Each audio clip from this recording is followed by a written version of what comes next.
Assalamualaikum warahmatullahi wabarakatuh. Bismillah, alhamdulillah, wassalatu wassalamu ala rasulillah, la haula wala quwata illa billah, amma ba'du. Sebelum materi kita untuk pertemuan kali ini saya lanjutkan,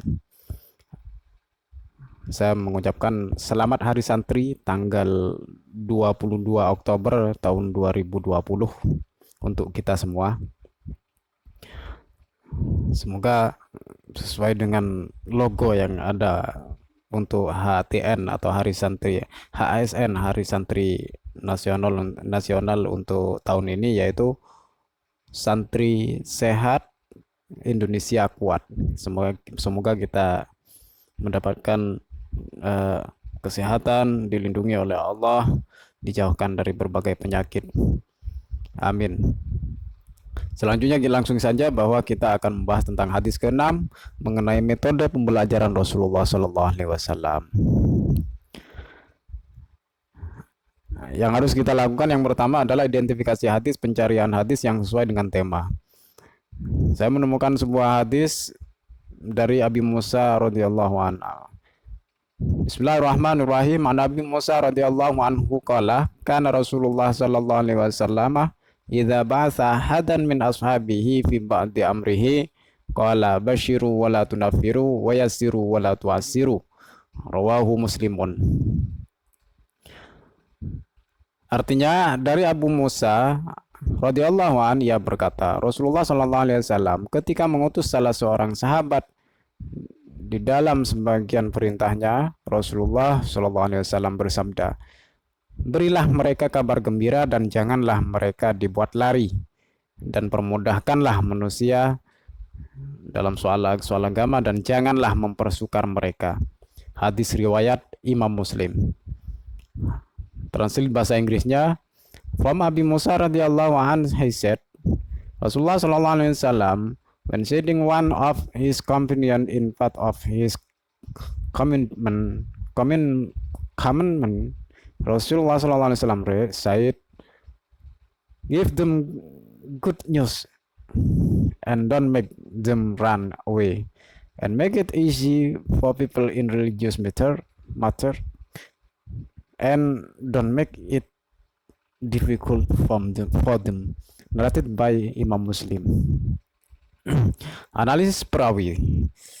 Kita tahu bahwa dari hadis barusan, perawi pertama adalah Abu Musa, yang kemudian hadis perawi terakhirnya adalah Imam Muslim. Kita bahas satu-satu mengenai biografi dari perawi yang barusan itu, yang tadi. Yang pertama ada Abu Musa. Abu Musa radhiyallahu an. Abu Musa radhiyallahu an ini sering dikenal dengan Abu Musa al-Ash'ari. Nama lengkapnya, nama aslinya adalah Abdullah bin Qais bin Sulaim al-Ash'ari. Ia merupakan salah seorang sahabat Nabi yang berasal dari Yaman. Masuk Islam di Mekah sebelum Nabi hijrah ke Madinah. Bersama dengan dua saudaranya, Abu Burdah dan Abu Ruham, serta 50 orang kaumnya, ia meninggalkan Yaman dan ikut berhijrah ke Habasyah dengan menaiki dua kapal. Abu Musa dan pengikutnya kemudian berhijrah ke Madinah dan menemui Nabi Muhammad SAW setelah pertempuran Khaybar pada tahun 628 Masehi. Setelah Fathu Makkah pada tahun 629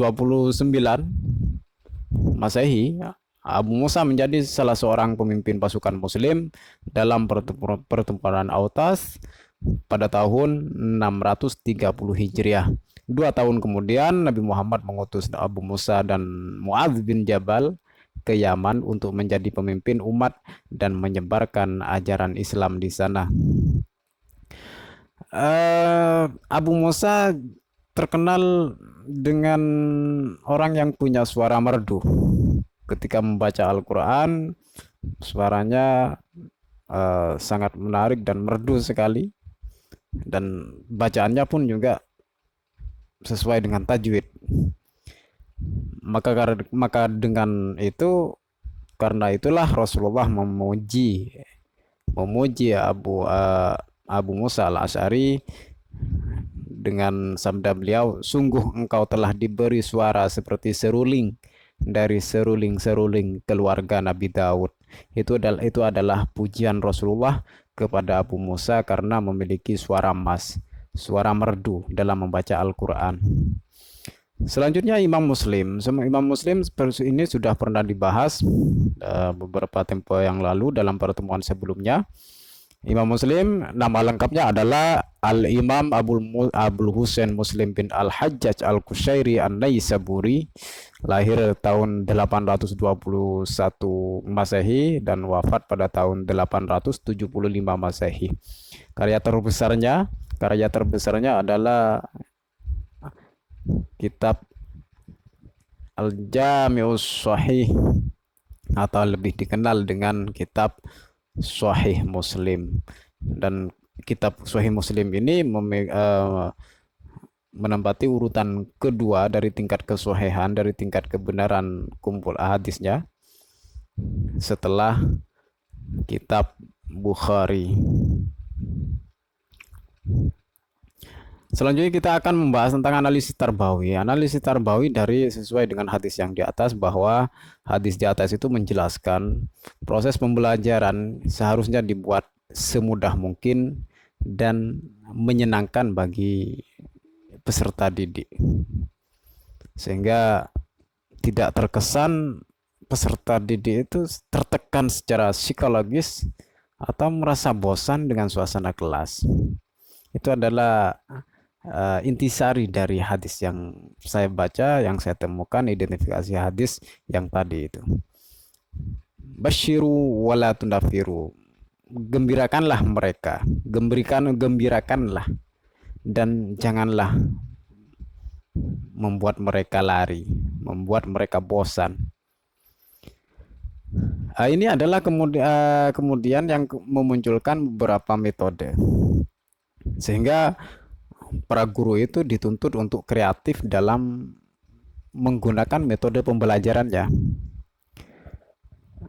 Kalau merujuk pada metode-metode yang pernah dilakukan oleh Rasulullah, ada bermacam-macam metode yang pernah dilakukan Nabi dalam memberikan dakwah Islam, ya, atau mengajarkan keislaman kepada para sahabat. Di antara metodenya adalah yang pertama ada metode ceramah. Ini metode konservatif, metode yang sudah lama digunakan dalam pembelajaran, yaitu metode ceramah ini. Metode ceramah ini menekankan pada lisan, memberikan penyampaian informasi melalui penuturan secara lisan oleh pendidik kepada peserta didik. Hal ini juga dan seringlah dilakukan oleh Rasulullah.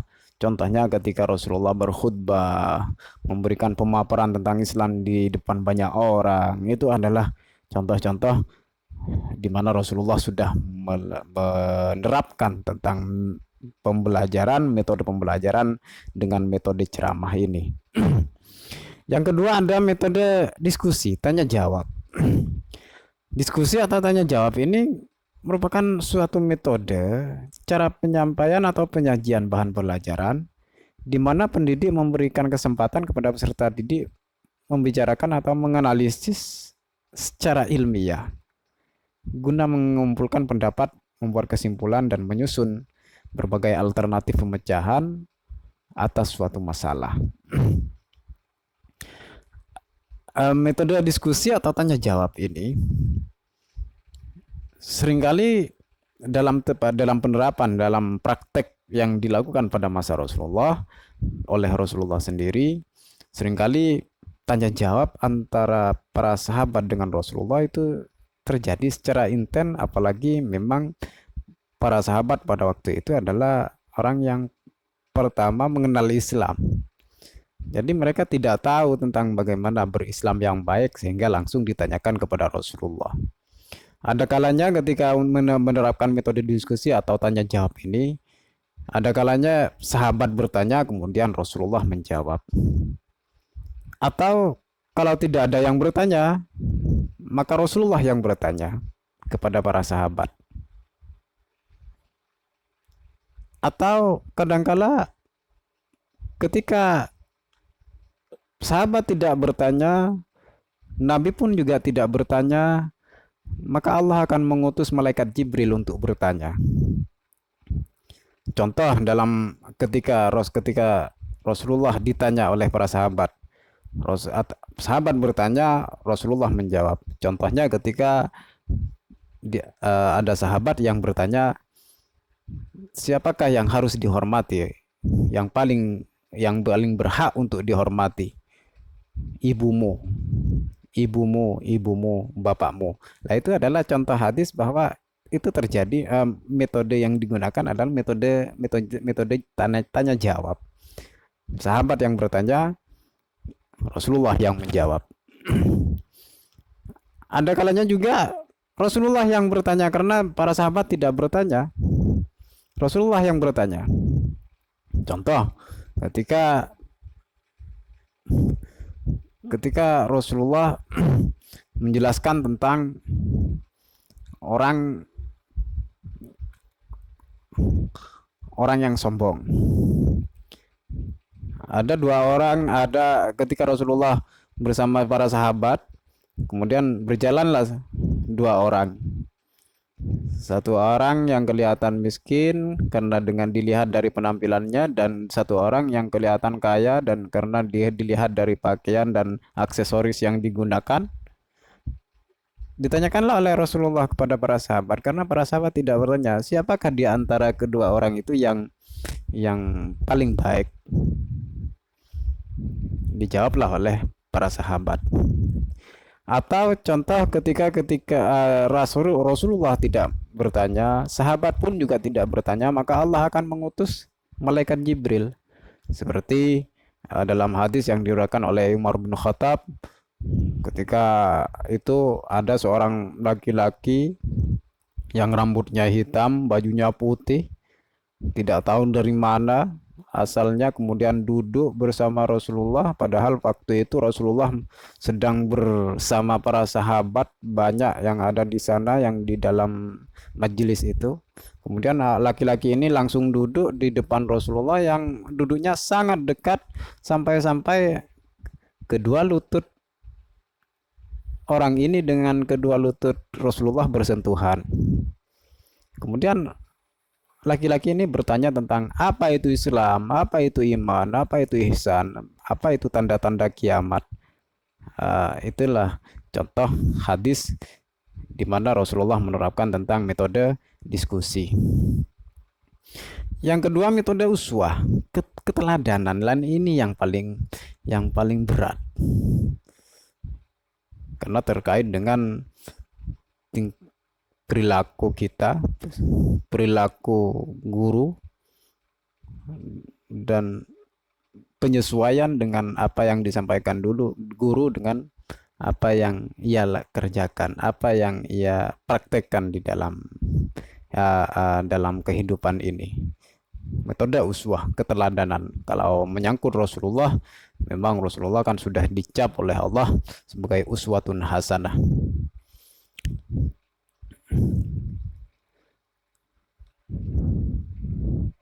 Kemudian selanjutnya ada metode kisah atau cerita. Metode kisah, metode cerita. Metode ini seringkali dilakukan oleh Rasulullah untuk memberikan gambaran bagaimana memberikan pembelajaran kepada para sahabat melalui sebuah cerita yang kemudian di dalamnya mengandung hikmah, dan ini memang sangat efektif, apalagi kalau dipraktekkan metode ini, apalagi kalau dipraktekkan di depan anak-anak atau siswa PAUD atau siswa TK, siswa SD, dan bahkan untuk orang-orang tua. Itu malah lebih efektif menggunakan metode cerita ini. Tapi tidak semuanya orang tua yang suka dengan cerita.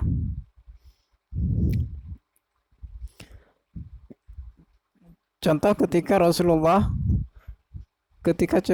Rasulullah menceritakan eh, menceritakan hal-hal yang di luar nalar kita, artinya yang tidak bisa digambarkan, sesuatu yang tidak bisa digambarkan oleh kita. Maka Rasulullah menggunakan metode-metode cerita sehingga para sahabat bisa paham terhadap isi dari hikmah atau metode atau isi dari cerita itu.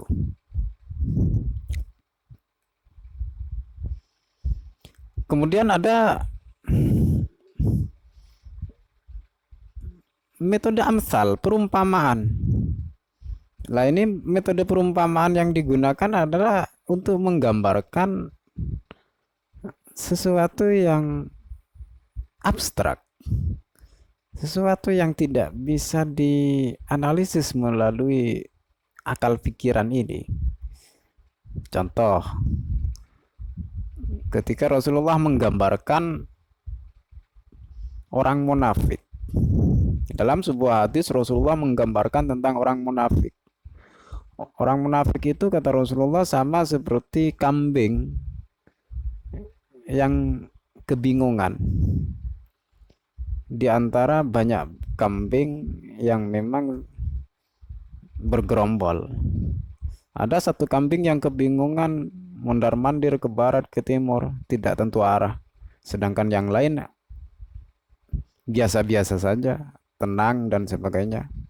Tidak ada masalah. Hanya satu kambing ini yang kemudian kebingungan. Maka seperti itulah orang yang munafik. Orang munafik itu tidak tahu arah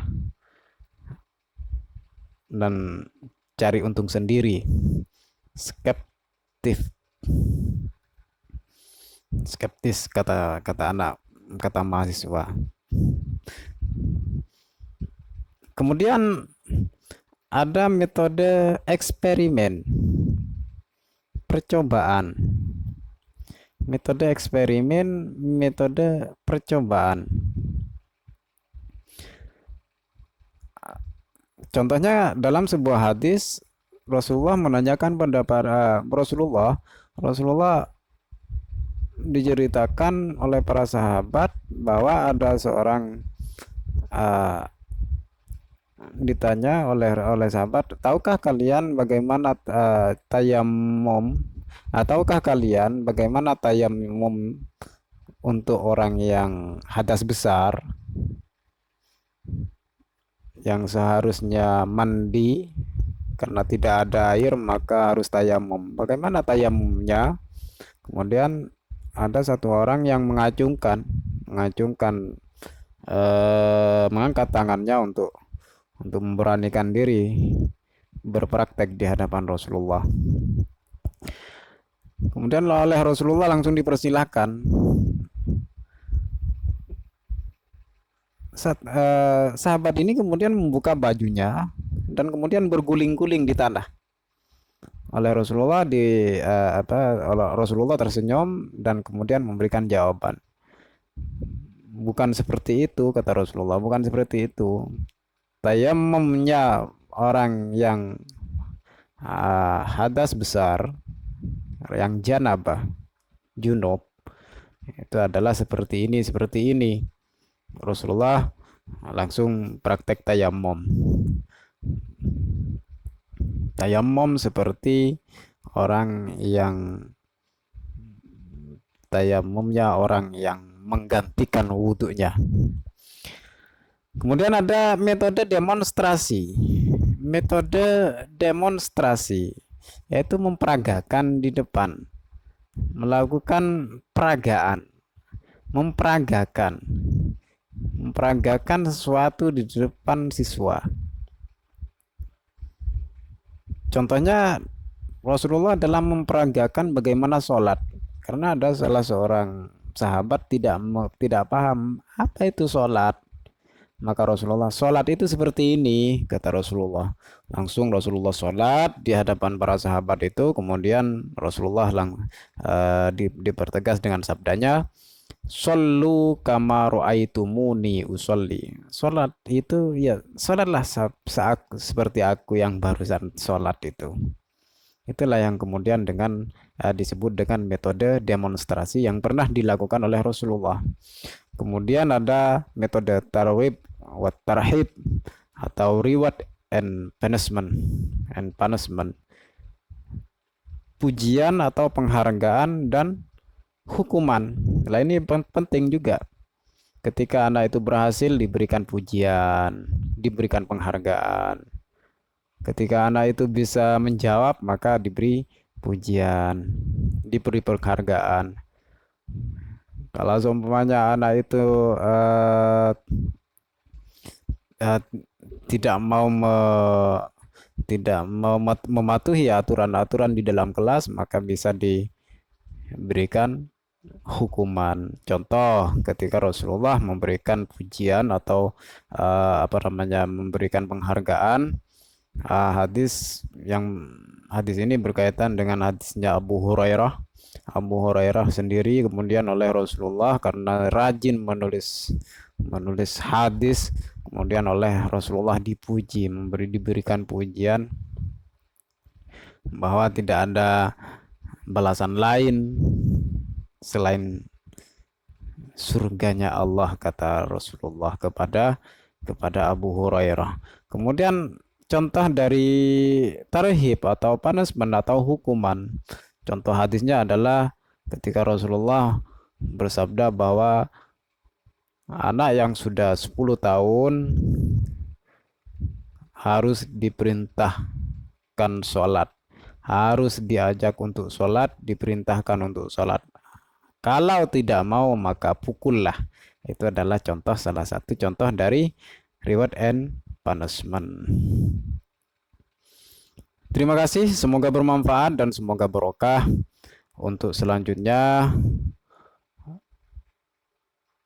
dalam pertemuan selanjutnya kita akan bahas hadis ke-7, materi pendidikan Islam.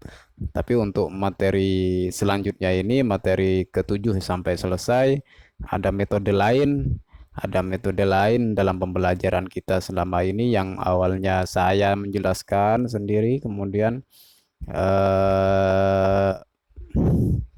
hanya menyimak saja dan berdiskusi di grup, dan untuk selanjutnya adalah kalian yang membuat. Saya hanya memberikan satu hadis, silakan dilanjutkan sesuai dengan sistematika pembahasan hadis tarbawi. Terima kasih, semoga bermanfaat, semoga barokah. Wallahul muwaffiq ila aqwamit thoriq. Assalamualaikum warahmatullahi wabarakatuh. Untuk selanjutnya, karena ini sudah UTS, maka UTS untuk hadis tarbawi semester 3 ini ada beberapa aturan yang harus kalian taati dalam pelaksanaan UTS. Yang pertama, jawaban wajib ditulis tangan sendiri di dalam kertas folio bergaris. Kemudian jawaban difoto atau di scan dalam bentuk PDF dan dikombin dalam satu file. Satu mahasiswa satu file. Karena ada beberapa lembar, kemudian di scan semuanya dan disatukan dalam satu file. Kemudian lembar pertama sebagai sampul diberi identitas nama, name, kelas, prodi, tanda tangan, dan foto diri, foto yang jelas dan sopan, bukan foto yang aneh-aneh. Untuk sampul ini boleh diketik, tidak harus ditulis tangan sendiri. Kalau ditulis tangan sendiri ya nggak apa-apa juga. Kemudian Pengumpulannya paling akhir 2 minggu dari sekarang, 2 minggu dari hari ini. Bisa dikumpulkan via WA atau Japri. Via Japri, bukan di grup ya, bukan di grup. Yang pasti bahwa dalam tulisan tangan sendiri ini tidak boleh dituliskan orang lain. Ini wajib ditulis dengan tangan sendiri di dalam kertas folio bergaris. Kemudian terakhir, keterlambatan penyetoran tidak akan diterima dan otomatis nilai UTS-nya tidak akan keluar. Kalau nilai UTS tidak keluar, maka nilai akumulatif, nilai akhir dari hadis tarbawi pastinya tidak akan keluar juga, sehingga kalian nilainya nanti akan 0 dan harus ngulang kuliah semester 3, semester ganjil depan. Apa soalnya? Soalnya adalah hanya satu. Tulislah resum dari tema hadis 1 sampai 6 yang sekarang ini, sebagaimana ditulis sebagaimana sistematika dalam pembahasan hadis tarbawi. Ditulis sebagaimana sistematika dalam pembahasan hadis tarbawi.